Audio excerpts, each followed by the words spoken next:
Hello everyone, কি অবস্থা সকলের? আশা করি আপনারা সবাই ভালোই আছেন। অনেক অনেক দিন পর আমার নতুন একটি ভিডিওতে আপনাদের সবাইকে স্বাগতম। আমরা গিয়েছিলাম রাজশাহী সাপিনা পার্কে। তো সেখানে কিভাবে গেলাম, কোথায় কোথায় ঘুরলাম এবং কি কি করলাম এবং কোন কোন রাইডে চড়লাম, পুরোটাই থাকবে আজকের এই ভিডিওতে।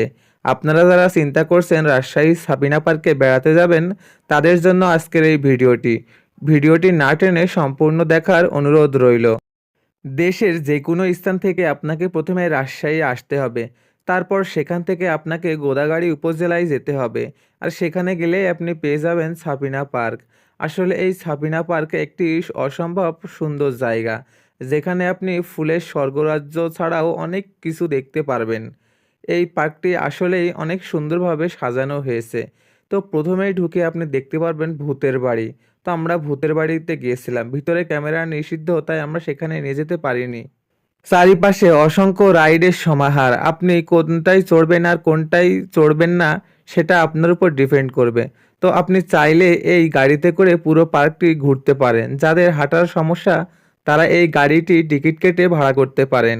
তো আমরা এভাবে পুরো পার্কটি ঘুরতে লাগলাম। দেখুন অসাধারণ সুন্দরভাবে এই গেটটি সাজানো হয়েছে।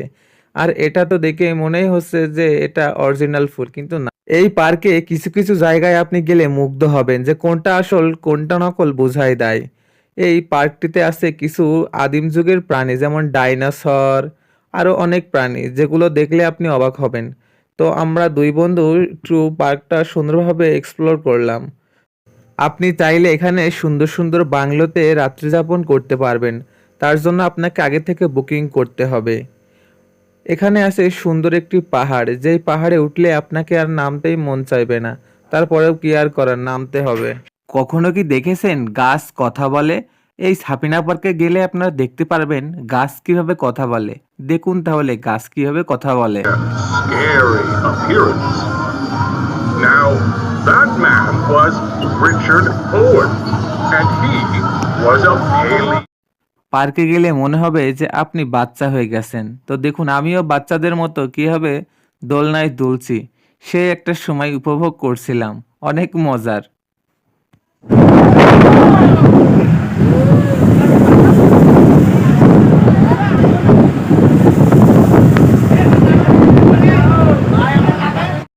ঘোরাঘুরির এক পর্যায়ে আমরা চটপটি ও ঝালমুড়ি খেতে গিয়েছিলাম। আসলে কি বলবো, এই পার্কের চটপটি ঝালমুড়ি একদম ভালো না। পুরো পার্কটিতে এমন ছোট বড় অসংখ্য বিভিন্ন প্রাণীর অ্যানিমেশন দিয়ে তৈরি করা হয়েছে অনেকগুলো স্ট্রাকচার, যেগুলো দেখলে মনে হবে জীবন্ত, কিন্তু আসলে এগুলো জীবন্ত নয়। এগুলো মানুষের বিনোদন দেওয়ার জন্যই মূলত তৈরি করা হয়েছে। আদিম যুগের সেই ভয়ঙ্কর প্রাণী, এটা কি বলুন তো? এটা সেই ডাইনোসর। তো দেখুন ডাইনোসর কিভাবে গর্জন করে।